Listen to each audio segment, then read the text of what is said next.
तोंडाला चव नाही मग हे कधी खाल्ले का? गरमागरम ज्वारीची भाकरी, खरडा आणि तेल. हा मंडळी काय लागतंय ना, एकच नंबर. सगळ्यात आधी तवा गरम करून घेतला, त्याच्यानंतर इथं मिरच्या मोडून ठेवल्या तर त्या घातल्या. थोडीशी वरनं तेलाची धार टाकायची आणि चांगलं इकडून तिकडून हलवून अशा खरपूस रंगापर्यंत भाजून घ्यायच्या. आणि आता लसूण टाकायला कंजूशी नाही करायची बरं का. लसूण जर भरपूर असला तर आपल्या खरड्याला चव लागते, नाहीतर मग मिळमिळीत लागतो.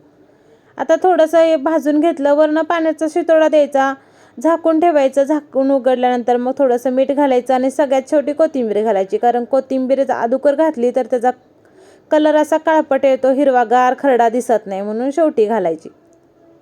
कोथिंबीर घातली की परत 1-2 मिनटं असं हलवून घ्यायचं. नंतर आता वाटीच्या साह्याने ह्याला असा घसकटायचं तव्याबरोबर, इकडून तिकडून. मस्त असा हिरवागार दिसतोय बघा तव्यात पण.